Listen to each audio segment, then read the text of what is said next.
As I promised, Michael would be here every single day. He's going to join Okay. us 1 o'clock, I think, most days, right? I think that's Yeah, the idea. around about that time, Yeah. depending on other schedules. Yeah. And Michael has been a friend and one of my coaches for a number of years, but specifically throughout the last 4 years, 5 years in mining, Michael's been invaluable, teaching me some skills, taking a step back and looking at it from a different perspective. Yeah. And really helping me to determine next best steps, right? Because when things go wrong, When? Yeah. you kind of got to take a deep breath and work through it. And Michael's got some great tools. So I wanted him to be here at least for a little bit each day because I think it's important as part of this whole process. And as you learn from him, I think all of these little things, these are tactical, but it changes the way you think about how to address the when things go not as planned. So with that, Michael, please, the floor is yours. Gonna hand it off and Thanks, bud. leave them with some wisdom that you've shared with me. Well, I don't know if I can tell them everything I told you because, confidentiality and all that. But folks, thanks so much for having me. Really glad to be here. Thanks, Brad, for the invitation, of course. Always a pleasure. Let me get my presentation launched up here. There she is. Share that. Awesome. Great. All right. So welcome to what we call Spear Sessions, which is business growth training for Build a Mind Bootcamp here. We say training because what we're going to really do is give you a lot of really valuable content. And I'm going to do my best to kind of bring it down and help you see how to apply it. Because if what I'm giving you is only good in theory, it's really not that good. Just be totally honest. Beware of good in theory. That's maybe one of our opening principles today. So if you can actually start out, because I know Brad's been using Telegram for the chat, so I'm going to keep that going. I know Sonia's been talking. Is it Nima? Am I saying that correctly? Great. So you folks can either come off chat or drop it in the chat or drop it in the Telegram. Either way is fine with me. But I guess, who are you and where are you from is a good start. I'm Michael, by the way. Welcome to Milwaukee. And let us know where you are and where you're hailing from today. Yeah, my name is Nima, and I'm from Vancouver in Canada. Excellent. Welcome. Thanks for being here. Sonia? Sonia standing in for John. Okay. And we're in just north of Toronto in Ontario. All right. So welcome, got a very Northern Canadian friend. audience here. I noticed. Yes. But I'm glad because you're notoriously nice, and I like people who are nice. So this is a good room to be in. Thanks for being here. Let me tell you just a little bit about us and what we do. So we are the Speardy Business Growth Community, and what we're all about is thriving businesses and joyful lives. And we believe that those two things work well together. In fact, we think they work best when they're both happening together. So you will hear us talk a lot about business coaching and running your business better. And you'll hopefully also hear me talk about how to have a better day, a better week, a better life. Because really those two things, when they work together, they work best. And we're very much on a mission to create and drive both of those here. Here's what our general plan is for the week. 5 areas that we're going to cover here in these business growth training sessions. Today is going to be about strategy, the high level overarching frameworks, and then we'll get into the details: sales, cash flow, operations, customer retention, with a few nuggets each day on each of those things. So I've got about 20 or so minutes of content in addition to whatever you're going to add and ask. And the idea here is that, again, this should be interactive, and I've got a lot of interactive pieces built in here. And so for that, here we go. Here's my first question, and definitely going to ask this at the beginning here as I'm getting started with all of you. So let me drop that into my Telegram so I can keep track of stuff. This is one I actually would love to get your typed out answer on because it'll help us for tracking later. So what do you expect to learn, either from these training sessions, specifically today if I'm talking strategy, or just in general? If I'm saying business growth training, what are you hoping to get out of business growth training? What made you come back after lunch?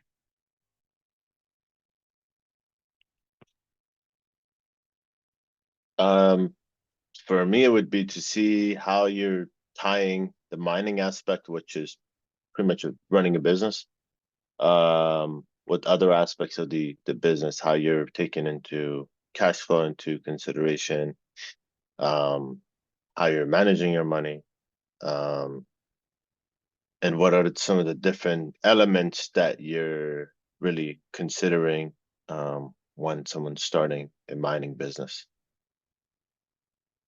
Great. And are you, just to clarify, so you're starting out your mining business, you're in the startup stage, or you're underway?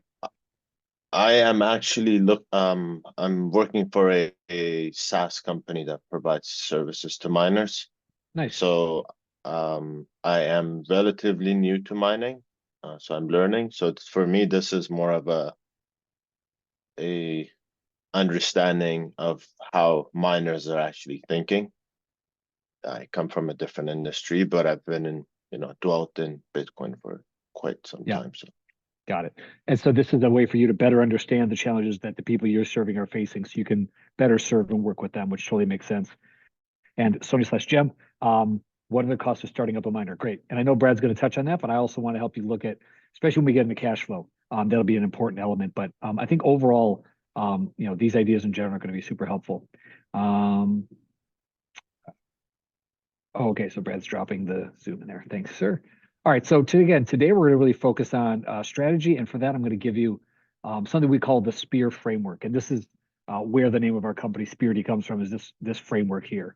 And the framework is really based on a very simple idea, but it comes from one of the founders of industrial and organizational psychology, W. Edwards Deming, who said, if you can't describe what you're doing as a process, you don't know what you're doing. Just let that hang there for a minute. This really comes into play in any business, and I can tell you it's even especially true when the business you're running is a business that most people don't know how to run, aka the crypto mining space. I mean, having been now in this space, learning at Brad's hip for some years now, I feel like I can talk shop a little bit. Could I run my own mining facility? No. But nor could I, do any of the other things that I do to support other businesses. I could not run my own fitness gym. I would never have a t-shirt printing company. I would never, well, I might actually be a private bartender because that would actually be a lot of fun. But all of these are different businesses that I coach, and I can help them describe what they're doing as a process, even when for them it's just like breathing and they don't necessarily know how to do that. So it's important that you can do this, because once you can do this, a lot of other things fall into place. So let's talk about a master process, a master framework, and then we'll get into the process. Here's the biggest framework that we have, and it is really what we call the Spearity framework. It's really looking at what it takes to be strategic.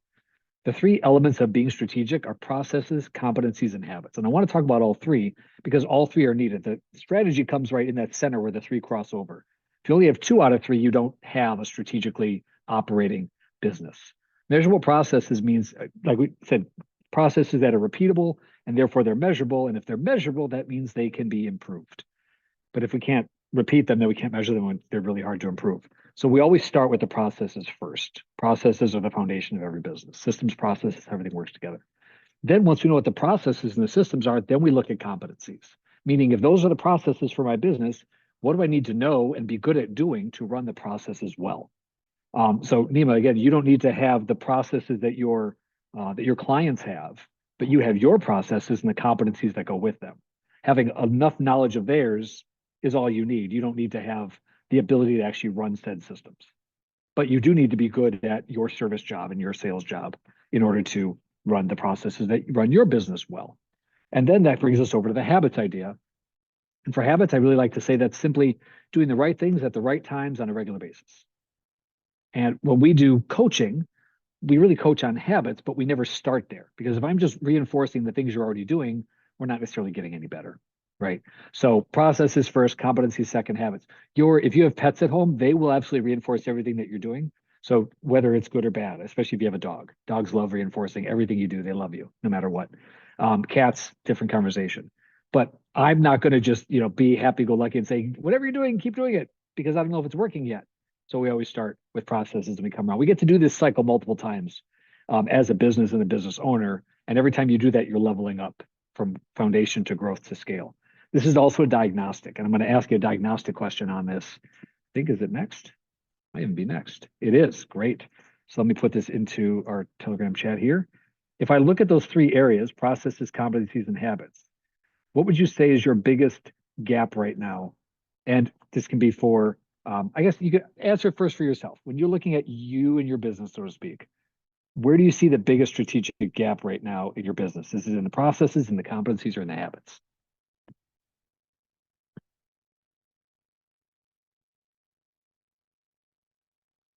Jem says processes. Can you say a little bit more? Do you know a specific process or processes that seem to not be working the way that you want? Or are you just saying, I can't describe what I'm doing as a process yet? Oh, you're on mute, dear. Go ahead and come off mute and share that idea with us. Sorry. You're great. It wouldn't be the first time that I started speaking without unmuting. Anyhow, yeah, I just put it because you said that was first, and I feel like we just don't even have anything there yet. Like we're Okay. just starting to look into this, so I feel like there's just nothing there yet. So if I don't even have number one, I can't even speak to number 2 and 3 yet. So, Correct. Nice. Good self-awareness and okay. quick understanding of the model. So you nailed it. Nice Yeah. job. Yeah, absolutely true. And Nima, what about for you? Where do you see the gap? I'm guessing it's in the knowledge area for you, especially when it comes to mining, but any other insights on this idea? Yeah, for me it would be knowledge area, so I guess it would be in the competencies. Absolutely. Good. You've got the idea. And this is again where we want to start because it helps us understand where we should put time and energy kind of next.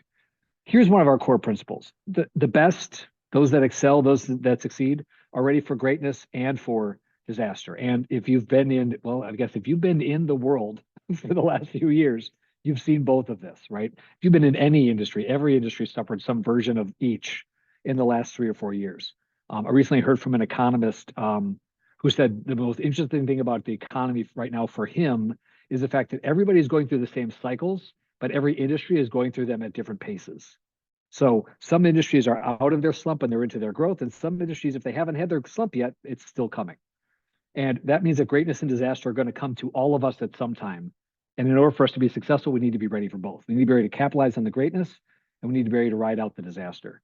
And this strategic process I'm about to teach you is a great way to do that. So it's the SPEAR strategic process. It's an acronym because everything great in life is an acronym. And here's the 5 parts of the acronym: SMART goal, plan, execute, analyze, and realign. That's a lot simpler even than it sounds because those are 5 things you already know how to do. SMART goal is just setting your goal, setting your vision, deciding what it is you want to accomplish, outcome, focus. And the key of a good SMART goal is making it really objective. Next is the planning, the steps and the resources needed to accomplish the goal. The clearer the goal, the easier it is to create the plan to get there.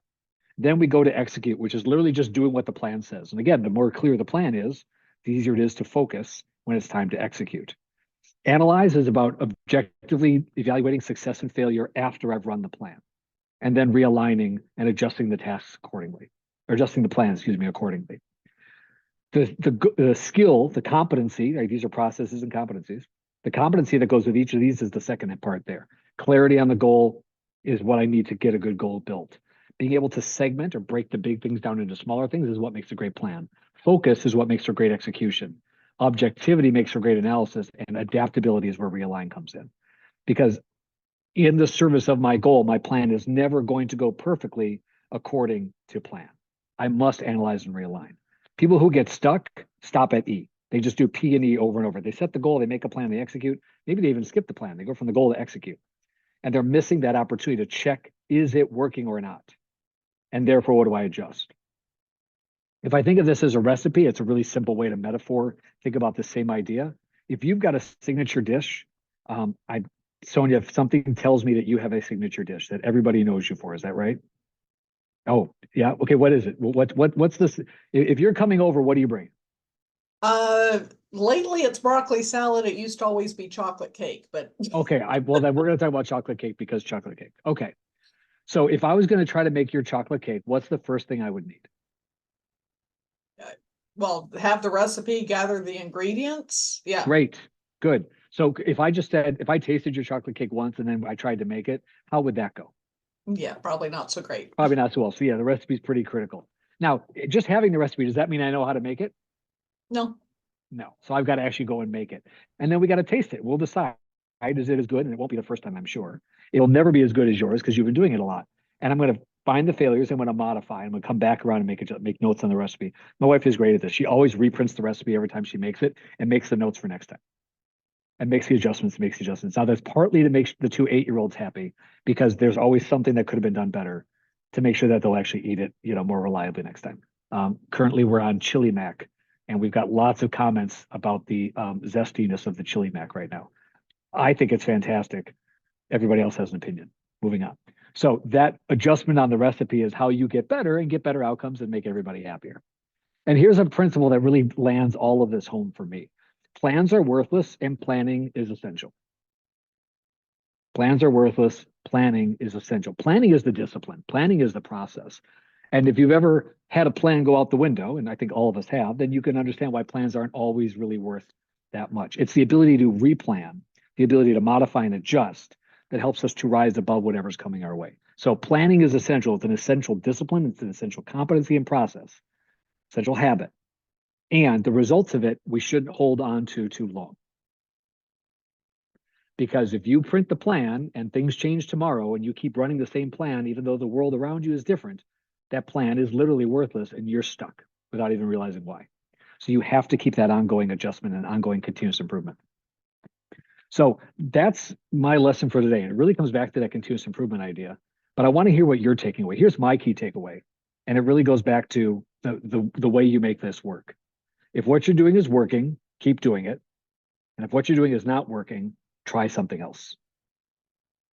Now comes the fun part when you say, here's all the times that I've stopped doing things that are working and I keep doing things that aren't.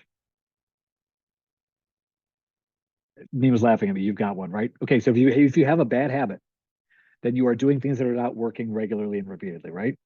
This isn't working for me, but I can't stop. And if you're the creative type, you love doing other versions of things that might work. That was great.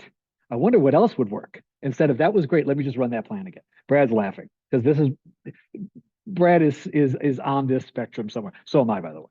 I love doing new things. I don't know why, because the last one worked just fine.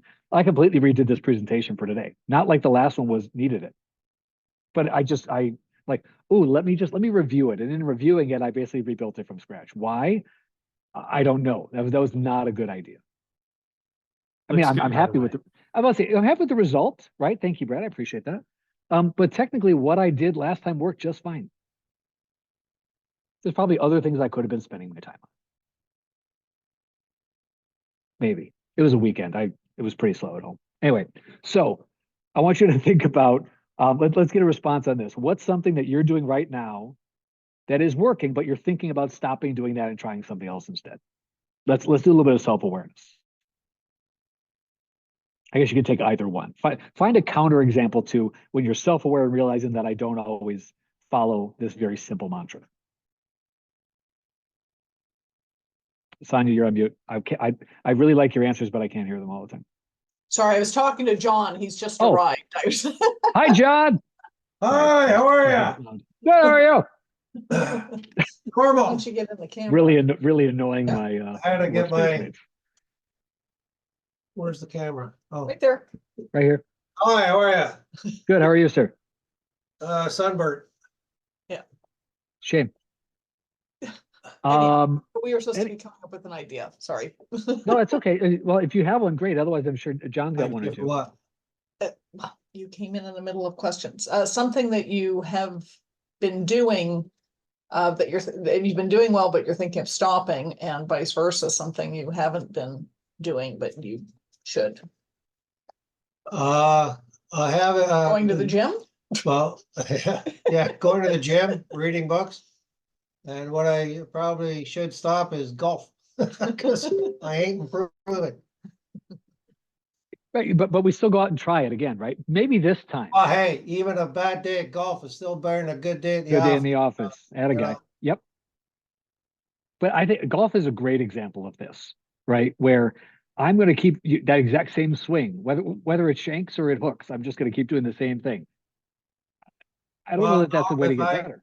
If I shank it, I try to figure out what I did wrong and try to change it. I'll just shank the other way, though. That's the problem. Is it right? Just left, right? Do a lot of that zigzag down the yeah, course. Yep. Yeah. Hey, Yeah. I got a couple of pars today, but those double and triple bogeys are gonna kill It me. really balances out at the end of the day. So, Ah, okay, this is good. See, we get the concept, right? When we can see it show up in other ways, and by the way, Sonia, you just learned this and you just taught it to somebody. That's like a true mark of understanding. Well done. Nailed it. Proud of you. All right. So, Nima, any examples you want to drop in here with where you're like, you know what? I don't know if this is serving me as well as I'd like. Well, I go with the same thing with Jim and reading, but I can see miners buying A6 one at the bull market and then regretting it, and they the same thing at the next bull. So Amen. Good insight. Good insight. And listen, let's talk about the major shift in the market right now, just for a second, right?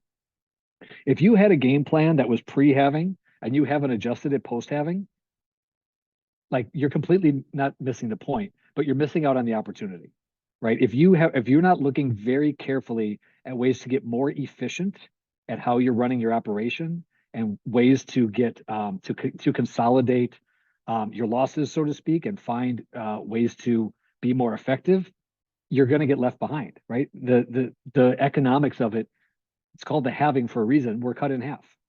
So if you are not looking at ways to be more efficient, then it is a matter of time that you will be either out of business or overtaken.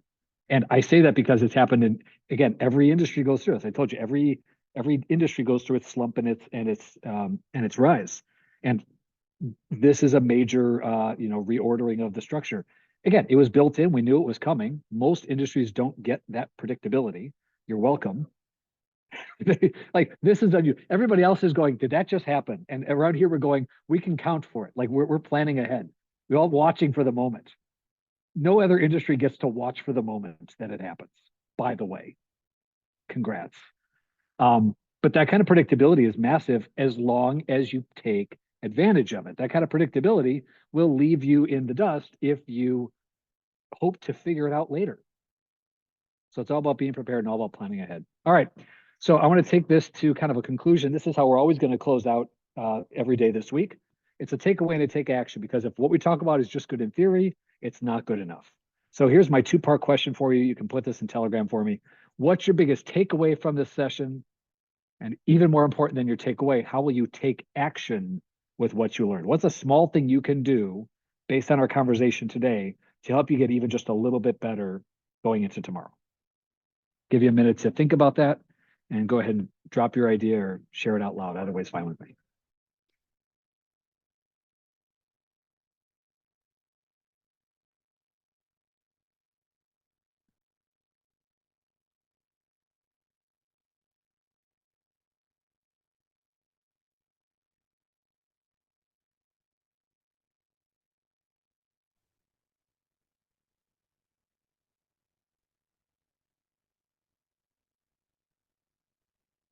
guess for me it would be actually developing a plan rather than just start executing.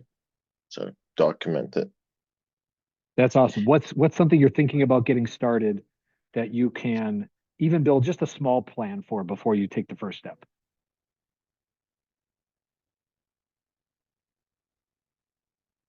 From work perspective right now, I'm thinking about how to approach new clients on their post-halving efficiency plans. So Excellent. I would say if you could do something as simple as writing down a good version of the question you want to ask and making a short list of people you're going to call, that's a plan. That's fantastic. That's a whole lot better than staring at a screen going, what should I do next? Mhm. Right. And I And then track those answers because you'll find a trend, I'm sure. Yeah, Sonia, please. The homework that Brad had already assigned as far as the creating the rubric and finding out things like electricity costs, I think for us, because we're so early in the planning, we're not looking at sort of clients or anything the way Nima is. I think that's really us. It's just starting to do some planning, but we have to just even find data information to get going. Excellent. So I'm guessing, knowing Brad, he's giving you some places to start looking for that data. Is that about right? Good. good. Because Also, one of the benefits of being in this community is not starting from scratch. So yeah, go ahead, please. recorded because Yes, yeah. I need to, my action plan right now is to watch the recording. Good plan. I love that. Yes. Brad is fantastic at cataloging and archiving everything that we do in the community, because he knows that it's gold and you want to be able to go back to it and refer to it later. So yes, you can absolutely get caught up, because also life happens and so do tea times. So we're glad that you can get this covered. So that's me for the day. I'll be back tomorrow, but in the meantime, if you need to reach out to me in any way, here's all my personal contact information. Feel free to grab that and send me a note or give me a call. We are here to support you and everybody in the community, and really glad to have this opportunity. So with that, Brad, I'm going to hand it back over to you. Awesome. Thank you, Michael. Appreciate you. You're going to get Michael every single day this week. Whether you So want it every or day not. he's going to bring a little bit of a nugget. And, after 5 days with Michael, you'll have some good energy, some good juju, and be off and running. And now, while Michael was going, we had Jason sneak in quietly. So I'm gonna pop Michael off, and here comes Jason. Jason is a really good friend of mine. He's helped us out a lot with a number of our clients already in terms of, again, dealing with power, understanding power at the utility level, having those conversations and everything about them. And without stealing his thunder, I'm just going to say that Jason's approach to being a critical educator to the existing industry that is power has been extremely impactful, both for miners and for those utility professionals. So with that, Jason, I'm going to hand you the mic, hand it off. Stay tuned for Jason. Jason's going to jump in, be talking with us for about 30 minutes or so about power acquisition, sites, all of that good stuff. I'm sure you're going to probably take away a couple nuggets too. And I know we've got some other people jumping in on and off as well. So thanks, Jason, for joining us. Thanks, Brad. So let me see if I can pull up my, that's what I'm looking for. Screen share this. Share. Okay. Your screen is sharing. You can see it now, everybody? Hello? Yep, yeah, we can see it. All right. So like Brad said, I'm Jason Oberly. I've spent the last 6 years with Cloverland Electric Cooperative on their board of directors. I also do some consulting in this space, helping the cooperatives understand better what they can expect out of miners and helping the miners realize that, hey, here you are on the leading edge of something, talking to people who haven't changed the way they've done business in 100 years. So, you got to slow down with them. You got to get them all, got to bring them right up to your level before you can really do too much and talk about too much and get signing contracts. And believe me, I've learned a whole bunch in this process. So I did a little bit like Michael did. I redid these slides. I keep mine pretty generic. But what I realized is the best thing I can do is give you guys a basic understanding of, what's going on, where energy and Bitcoin meet, which is in the mining space. And that's what I'll do. So obviously I'm Jason Oberly, going to discuss finding sites and power supplies for your mine. I said I didn't mention that this is my last term on the board of directors for Cloverland. I will be all done with them next month, but I do plan to stay working with the co-ops and working with you all here because, data centers and crypto mines are just an amazing load. They can do a lot for the cooperative or the MOU or the IOU or the muni or whoever's selling you the power. They can do a lot to create some efficiencies. So there's going to be some key definitions you need to understand. I'm going to go over and I'm just going to read these verbatim for you, which I don't normally like to do, but stop. If you have any questions, feel free to raise your hand or interject or something. Just let me know. But stranded electricity refers to a situation where existing power plants, substations, transformers, power lines, and insulators or other equipment become uneconomical to operate due to changes in regulation, For example, I'm gonna use renewable energy credits or other types of natural market conditions. I wanted to bring up the renewable energy credits because how that's been changed is each state has what they call a renewable energy portfolio standard that's set by the politicians in the capital. And fortunately, here in Michigan, our politicians just told us we were going to be, what's that? How'd they put it? 100% clean energy by 2040.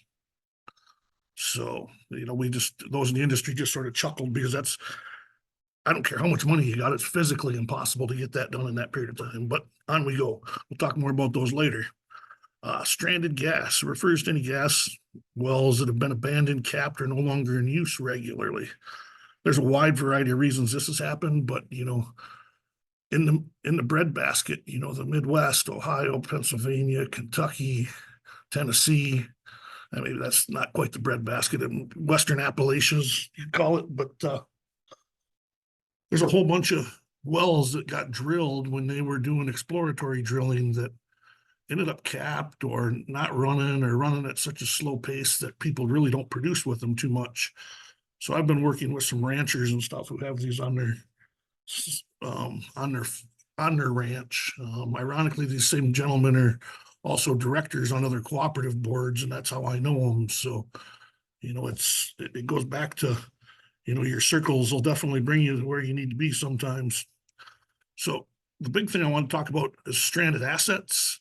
This refers to a situation where any of those things, plants, stations, transformers, power lines, where any of that is just, you're unable to use it to make electricity. And it's either inefficient to do it or it's just not been done because you have to do substantial capital upgrades to transformers or other types of substations or power plants. Stranded assets are going to be important to the conversation, so don't forget about them. Curtailment's going to be the other key to the conversation we're going to have here today. And curtailment's a situation where the independent system operator, and I never can remember what RTO stands for, but it's the same darn thing as a independent system operator. But when independent system operators, they'll reach out and they'll tell these solar farms and wind farms that are producing more power than is needed by the grid that they have to stop pushing their electricity onto the grid because it will destabilize the grid and could cause brownouts or burnouts. So this is an area where, so they're making electricity because the sun's shining or the wind's blowing, but there's nobody around to buy it. They can't put it on the grid no more because there's nobody to buy it. And it's going to destabilize the grid. So they literally run these to ground, so to speak, which is literally they tie it off and run the electricity into the ground, or they, run the disconnects to not push the power and just let the generators run, all which is very, very inefficient. So the work, what it is that I do, and I'm going to tell, when Brad introduced me, Brad said, Jason's a good friend. You know what, Brad, I really appreciate that, just because of the fact that I don't think I'm here to sell you guys anything or do anything special for you that, other people in the world can't do. But what I do is I get to know people and try to find out what they want and how we can get them to their goals, because it's just a lot more enjoyable when you're helping people reach their goals. So I'm the people person. So the work isn't necessarily finding the sites and power supply. It's gonna be getting to know each of you, which I'll do that if you give me the time. But we'll get back to what's important for your Bitcoin mine. First thing is, I got a question for everybody. Which do you think is more important to your site? The mine or the mine location itself? So the site, or is it the power supply? Which of the two do you think is more important?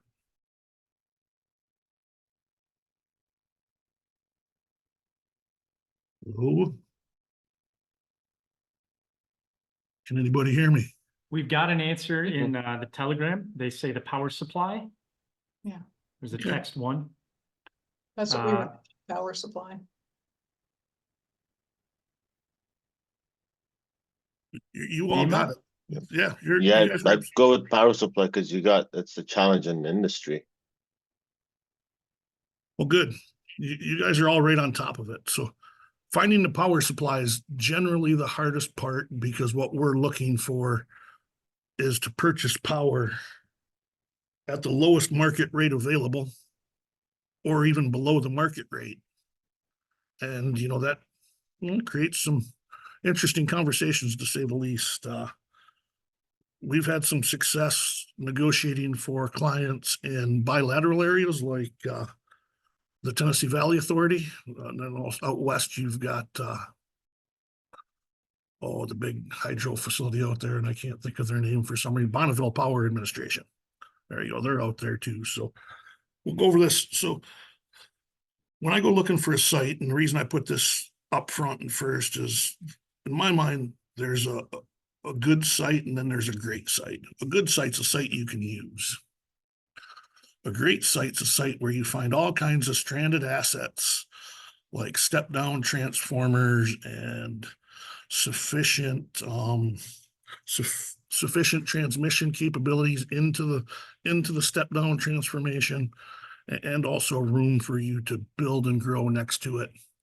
And obviously the perfect site's the one that if your ultimate goal is 20 megawatts, you can do all that in the one location.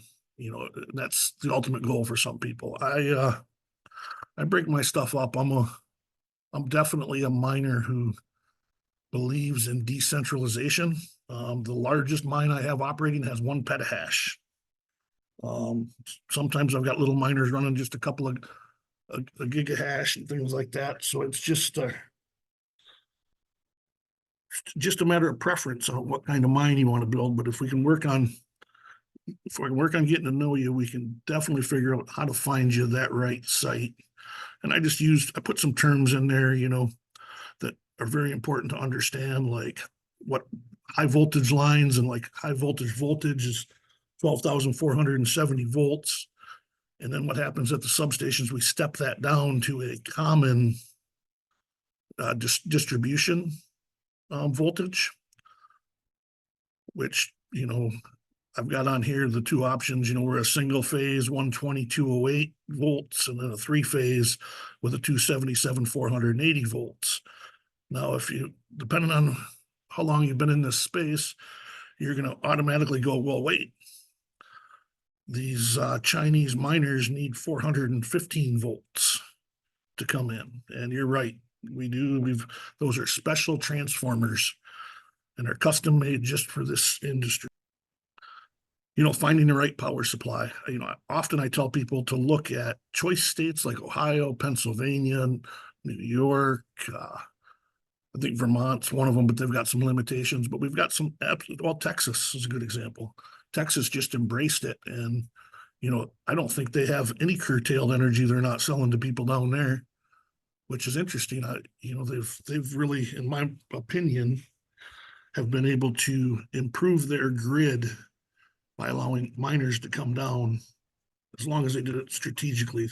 I haven't gotten a chance to, I really don't know exactly how it all developed down there. So it could have made it worse too, but I just can't imagine that. The engineers over-engineer everything. So I would assume they went for that. So that's about finding the sites, looking for stranded assets, and then finding a power supply. Brad shot me that quick little note, and it said, touch on a few things. So I'm in the Midwest. I'm in Michigan. So I currently have a database with 23 sites that have all their due diligence done, phase 1 environmentals, everything else. I've got prices on property. In some scenarios, I know what kind of transformation is out, near the site and stuff like that, but not all of them. And, we can go over any of those at any time. The struggle that I've had is, it's going to be a tough time to buy power now, because our rates, you're going to see electric rates probably going up on the market again, because they always go down a little bit in the winter because there's not all the AC running in the south. And then summertime comes, it gets hot again. And the AC most of America has peak usage during the daytime, late afternoon, and it's all the air conditioners running all over the country. that really put the biggest strain on our system. So that said, I did find lots of those sites that have what I would call stranded assets available at the site. And we've worked with some economic development directors. Some of these are in municipals, some of them are in rural areas, some are in the big city. And it seems like everybody's willing to talk. I would advise, if you're out talking to folks, use the word data center. Because the word Bitcoin still seems to be very emotive to a lot of people, and it's not a good emotion it brings up. Let me think about, well, let's just move to here. So I was wondering, that's my contact information if you need me for anything. Oh, I didn't put an email up there, but I can get that to you guys all as well. I really want to know, as I put the time in. Jason, maybe you can just walk through, because this will be helpful, right? So Yeah. as part of somebody seeking out sites, what are some of the critical information that are helpful for them to have in line before they come talk to, say, somebody like you, or go and talk to a utility provider? So before they even initiate the conversation, some people, like I've been trying to help some folks from one of your prior classes, Brad, that, the folks that get stuck on this idea that I got to have this mine right here. Yep. And that's, depending on who you are. We call that the Goldilocks site, right? Like I shared that earlier today. Okay. Porridge is too hot, bed Yep. is too lumpy, and there's no such thing as a Goldilocks site. Every single site is going to have something that isn't going to be perfect. You can get close to it, but it's impossible to find everything perfect. Yeah, absolutely. That's why I said there's good sites and there's great sites. There's no perfect sites. It really boils down to sharpening the pencil so we'll go back to stranded assets. I told you that was going to be important, and so was curtailment. What I did this weekend, I'm in Minneapolis for business this week, and I was here over the weekend because I was here all last week too. I went solar farm bird dogging. What I mean by that is I got online, looked up general vicinity of where there were a number of solar and or wind farms in western Minnesota, jumped in my car and drove around until I found the sites and took pictures of contact information for the companies and everything else. I did that primarily because I know from watching the MISO power prices that the Minnesota hub is one of the hubs that most frequently has negative real-time pricing. So what that means, if you ever see negative real-time pricing, what that means is there's too much solar or wind energy being produced and it can't be consumed. They'll allow that to run onto the grid at a negative price as long as it's not going to destabilize the grid. The minute it starts to be where it's a stability issue, the ISO or RTO will get a hold of the person managing that load and say, I need you to back it off to this level or shut her down completely. And that all goes back to, stranded assets. Midwest was filled with industry. That's what I love about looking for it. We've got all kinds of people that have already done a bunch of work for us when it comes to picking a site. Because these economic development companies and economic development arms of governments and stuff, they've got databases galore. They can, in a lot of cases, they'll tell you what's available to them. Sometimes they can tell you, hey, property there's 2 acre minimum you got to buy, but there's a 200 acre maximum you can buy. They'll tell you, sometimes they'll even tell you what the power supply is coming in, if it's stepped down, how far it's been stepped down, how much room there is on transformers and things like that. So if you're starting to get the gist of it, there's a whole bunch of things going on at any site. So that's where you got to sit and figure out your strengths, your weaknesses, stuff like this. And I like Michael talking about continually improving yourself. That's all this is about. You need to be sharper and sharper. or more and more sharp as time goes on, because, you know, I've been out bird dogging, looking for those renewable energy sites because I know that they have to curtail energy. And I've been cold calling the owners and managers, offering to buy the curtailed energy from them. Because why would they not want to sell something that they're throwing in the garbage today, so to speak? So me, if I can manage to do that, I'll think that wherever we can set up to get that curtailed energy is going to be a great spot. Because curtailed energy is worth $0 a megawatt when it's curtailed. But, you know, we can pay it 10, 15 bucks a megawatt hour if they're willing to sell it. So, you know, there's definitely some opportunities there. So you guys were all right. It is about power supply first, but it's not the foremost. One of someone who learned, or someone who went through the microminery with Brad, and who's a client for us, and they're in TVA, they're on a fixed system with fixed rates. They were just having a lot of trouble, and they were really concerned because their peak pricing was killing them when we met them. We met them down in Austin at a conference. Brad was holding, and, you know, they said, well, what can we do about this? And they said, well, we don't really know, but let's check it out. So we got involved in one of our power brokers and lead negotiator. He's also the chief operating officer of Cloverland Electric. He got involved and sat down with them, and they figured out that they put them on a demand rate, which is a rate the co-op didn't normally use, but it was one that TVA had prior approved. So how would the co-op didn't even know to ask for it? They didn't know it existed. So it actually didn't happen until they got in front of TVA. But because they found this demand pricing, because they curtail their purchase of electricity during peak times, as long as they don't hit the peak, they get a retroactive 50% discount on their demand. So in other words, you know, demand's basically, if you demand is 10 megawatts at your peak, you know, when you curtail it down to 5, you can curtail it down to nothing.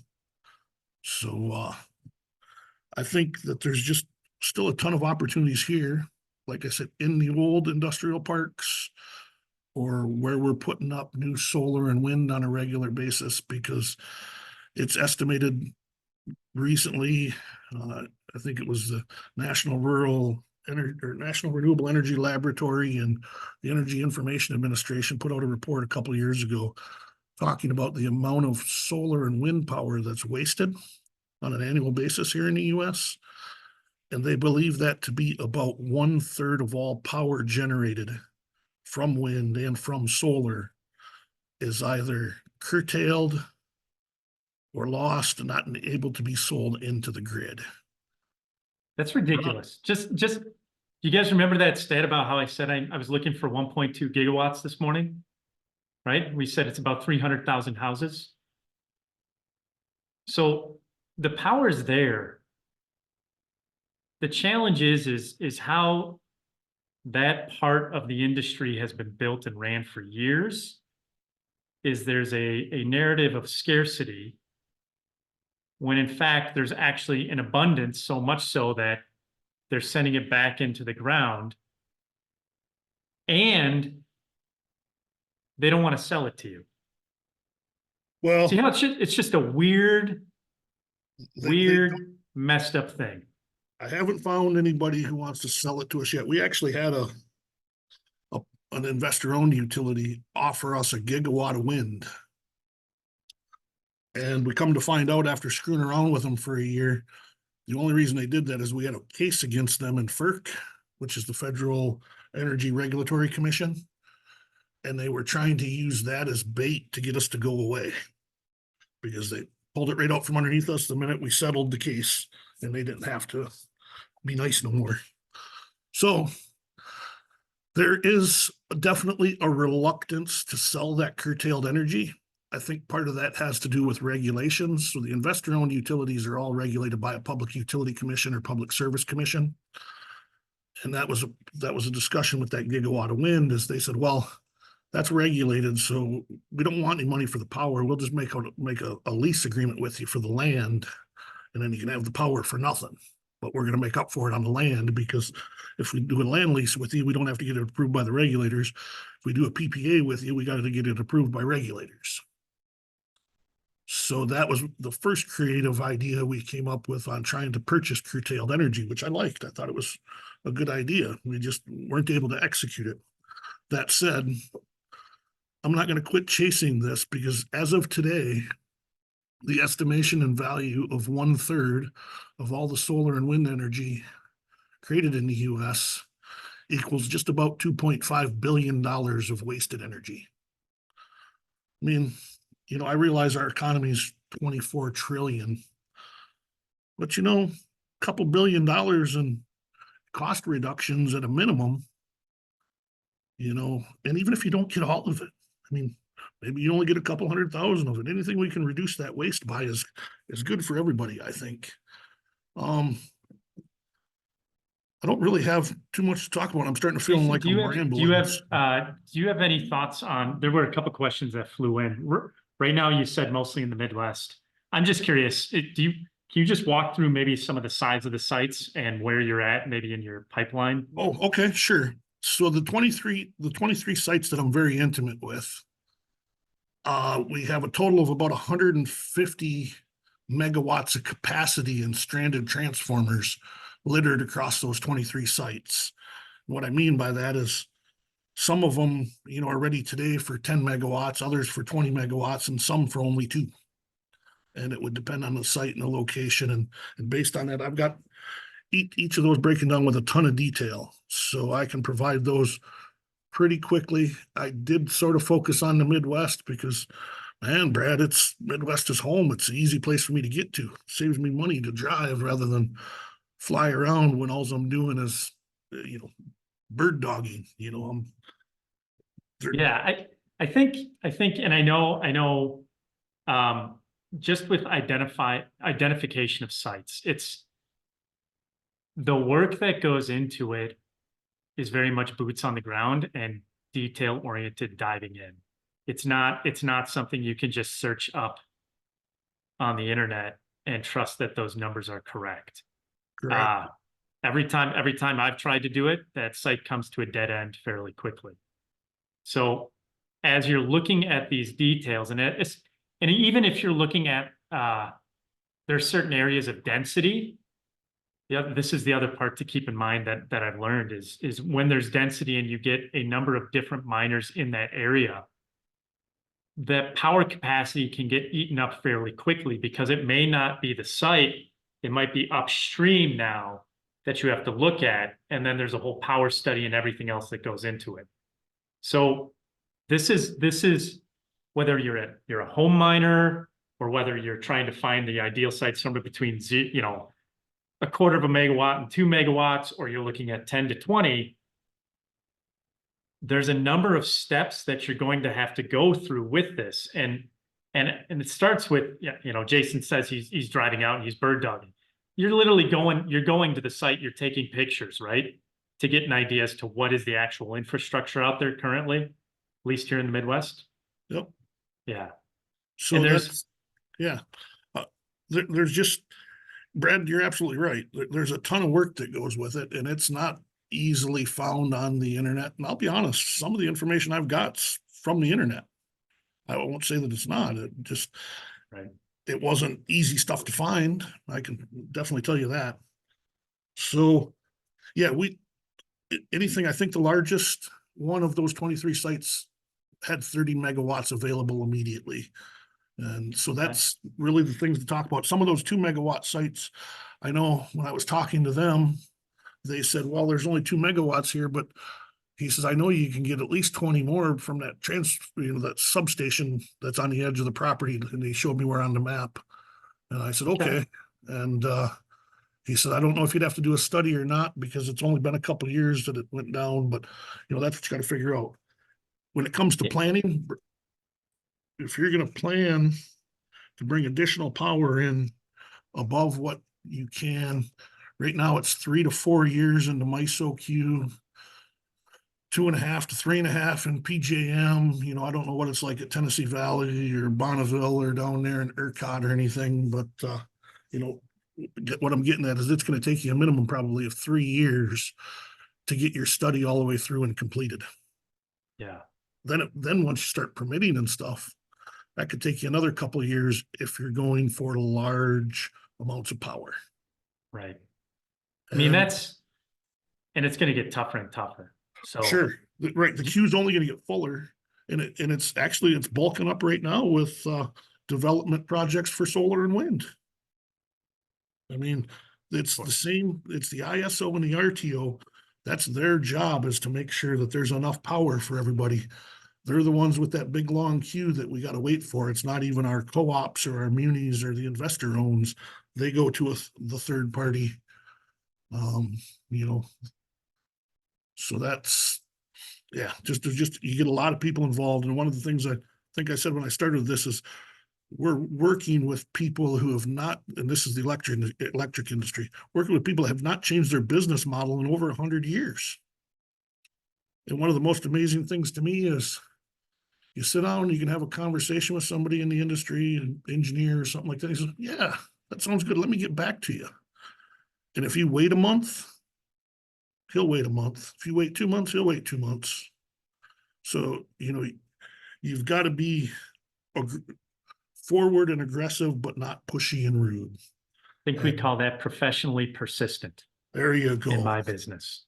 Very So- good. Great way to put it. So, Yes, I think, so those of you who are on here, do any of you have any questions about the process? I mean, this was a very good primer, right? Which is what I had asked Jason to walk through. Any of you have questions about process for you, specifics, stuff you're looking for? Any of that? I think that would help. Otherwise, again, with Jason and with all of our speakers, we can always book you guys a call by pinging Alexandra and setting that up. Chad, I know you dropped a couple questions in Telegram. Do you want to ask those questions, my friend? Yeah, I'll ask the more pertinent question other Cool. than the political one of why curtailment is happening on the ridiculous green garbage energy. But when it comes to power purchase agreements, what's the right formula? What's the right number? Like where I'm coming from is something that's going to be like under a megawatt. Do you even pursue a PPA with under a megawatt? my response to that would be yes. You're probably not going to get one. But so when we brought these miners into Cloverland's territory, which is where I've gotten a lot of my experience, was bringing people from this community into the co-op where I was on the board. But, you know, we didn't always think about everything the right way. A good example is we've got one miner who, you know, took 6 months, 7 months to finally negotiate something with him. He was going to be up and running December of last year. He was gonna have his whole 2 megawatts up and running. He wanted 6 or 7 more if we could give them to him. 2 weeks ago, he was told by our, director or key accounts and business development guy that he's got to, for lack of better terms, he's got to poop or get off the pot because he's got 500 or 600 megawatts or 500 or 600 kilowatts running, and told him, I don't have enough money for the 2-month deposit and I don't know what I'm going to do. So part of that was because the co-op didn't work in standards to say, at each of these goals have to be met in this time, or we're not going to hold the space and power for you. And they're starting to catch on to that. That's where it becomes considerably more important that miners come in with a plan that has some flexibility, that they can work with them, and they're willing to commit to things. We've done pretty good at Cloverland with the sites we've sold, and their development's been a little slower, but most of that has had to do with logistics, and especially the 415 volt transformers. Stepping it down to 415 is really unusual. But I do want to point out there are now a couple of companies in the sector that are going to standard 208 or 208, 408. I think. Anyway, so there's North American standard hookups basically, and that's more or less what I had put on back here where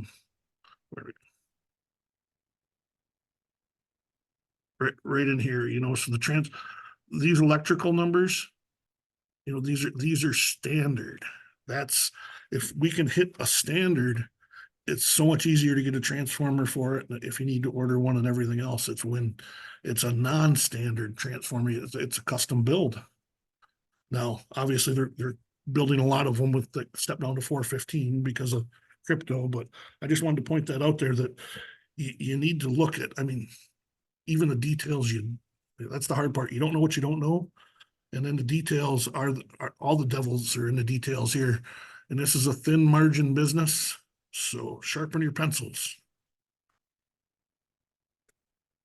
Good answer. Chad, do you have another question? Did you want to ask one of your others, or does anybody else have a question they want to jump in on? I can keep asking questions if you let me. Go ahead. Of course you can. Go for it. Let's roll. So when it comes to wheeling fees, represent some of the largest costs of delivering energy to a consumer. Is there any way besides a power purchase agreement to work around those costs, especially when you're in a demand rate and you're paying for demand on top of the distribution, on top of the energy? Like, do you understand my question, I guess? Okay, yeah, I do. So Okay. you may be conflating some things I don't really know. So let me make sure I understand what you're asking me. I believe you were asking me what can be done to reduce the rate on like a standard rate. So unless you're doing it in your house and you go out and get an industrial, you go up to an industrial site and start building, you're going to get 3-phase power, probably step down to 480 volts. And, well, that's just what's there. That's what you got. If you got to change it, you know, that's going to cost something. That's going to be work that you got to do. So it all goes back to that planning. And you got to repeat that question again because somehow I forgot where we were. Oh, it's fine. So I'm in Michigan. I'm on consumers and Okay. I'm on one of the commercial rates. Okay. So you wanted to know about the demand rate stuff. So that's how we Yeah. save the folks that are in TVA some of their money and got them into a rate where they could continue to operate, was by meeting with TVA and figuring out, okay, is this the best rate for them, or what's the best rate for them? And actually, we did that on our side, and we just sat down with TVA and made sure they agreed. And the co-op was actually a little concerned at first when we met with them, but then after a couple of months watching them run in their district, and that mine being their new largest power buyer and being a good partner, they were happy to go to get the meeting with TVA for us because they wanted to keep them. So there's things you can do, but Yeah. basically you're always going to pay an energy charge, Mhm. a capacity charge, Mhm. or a demand charge, and then you're going to pay for the wires basically. And if it's, Both. I pay for both capacity and demand. yes, Yeah, I've done an extensive amount of research on consumers' energy and trying to find the best rate. You can build spreadsheets out to help me forecast and calculate. And there just isn't anything that can be done besides going to primary. And even on primary in Michigan, it's extremely uncompetitive in terms of other utility providers in different states. So I just, maybe there's a saving grace here in Michigan somewhere, because I know there's a lot of dead infrastructure in Michigan. There is, if we can get it to work, and if we can get DTE and consumers to think outside the box a little bit. And they're not interested in that. Consumers is very interested in their green bullshit. Okay, well, so this is yeah. where we can help them. Yep. So Consumers owns a 50 megawatt wind farm in our territory. Of course they do. Do you know what they do with that wind farm? Absolutely nothing. They get the 50 megawatts of renewable energy credits for its production. Yeah. And that's the only reason they own it. They don't want any of the electricity. Yeah. And the So- same thing, they just built a couple solar gardens.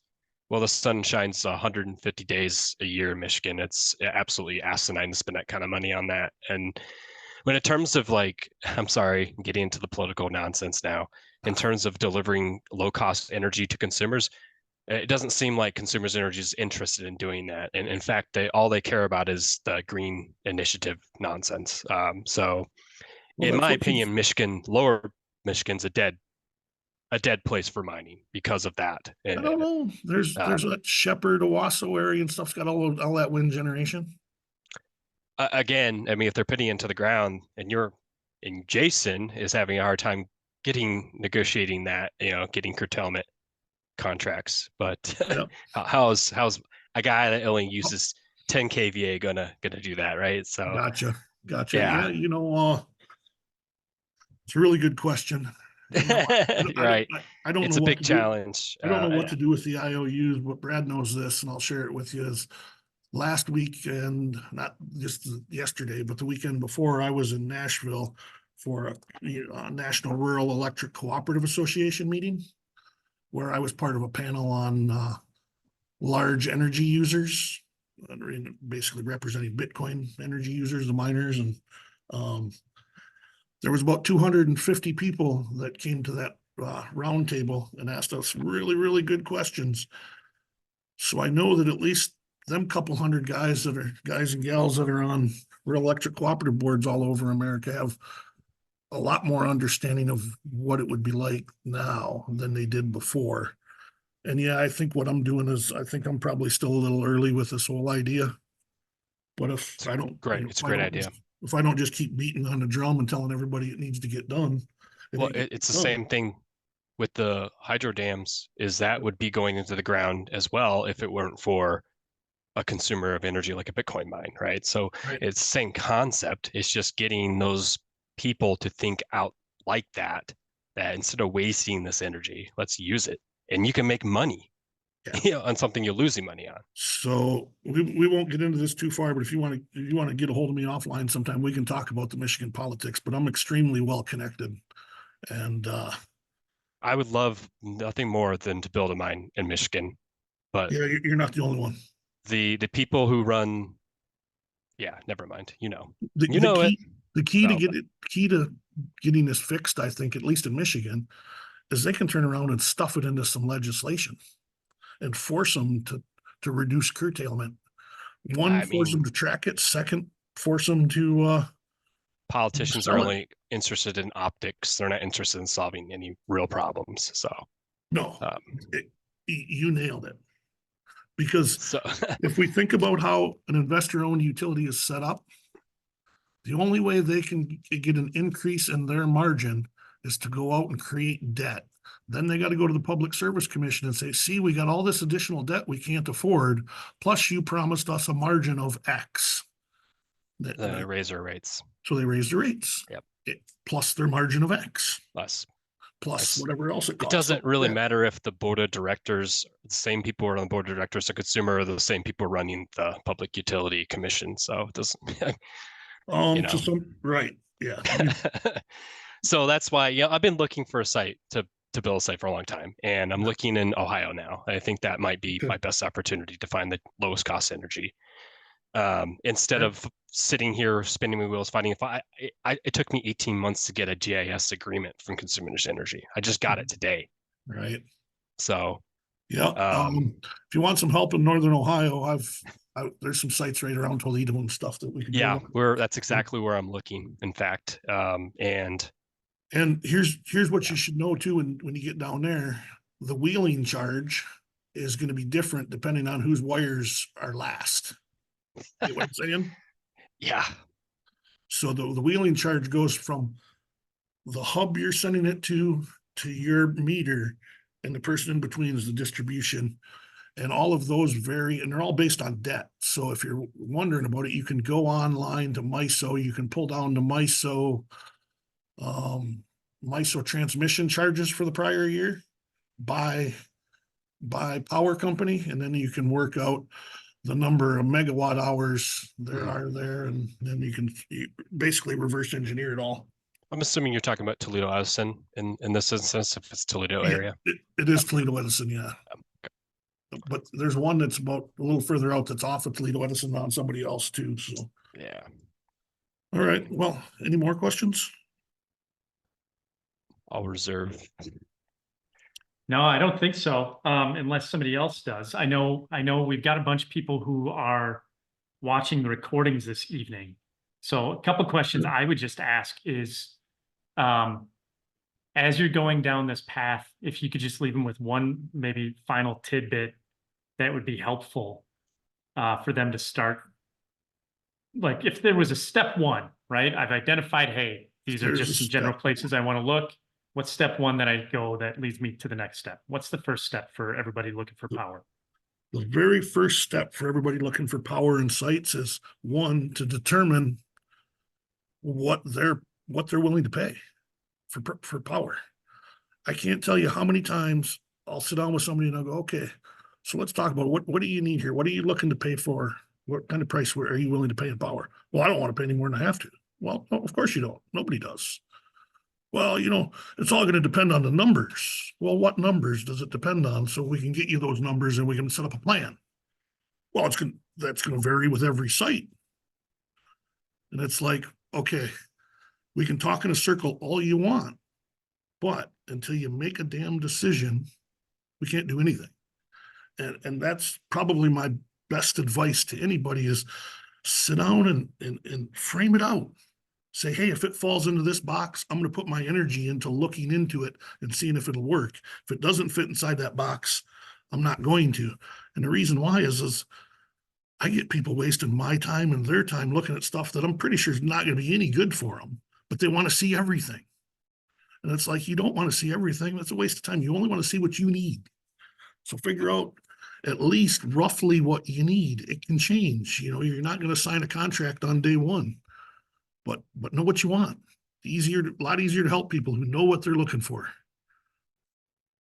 It's a good segue. That's why tomorrow, guys, we're diving into goals. So thank you for that unplanned segue, but that's good.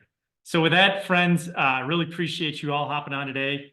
Again, tonight, you've got some homework to do. The recordings will be up around 4:30, 5 o'clock with some editing. If you have questions, dump them in Telegram. I'll be answering them.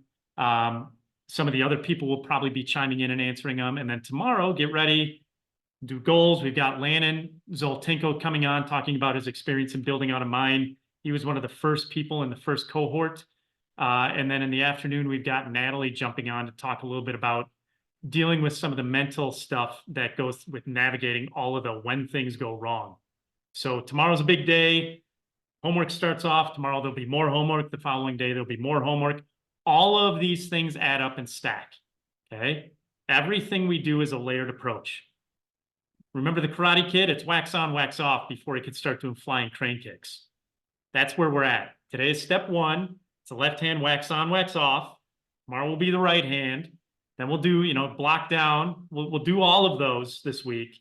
But you got to start with understanding the sites. You've got some good details. Mika was here talking about economics. Now go do the homework, drop it in, and then we'll jump in tomorrow and start discussing it, all right? With that, I'm going to let you guys go. I'm going to go eat some lunch. And you guys have a good evening, and I'll see you tomorrow. Take care. Bye now. Thanks, everybody. Thank you very much.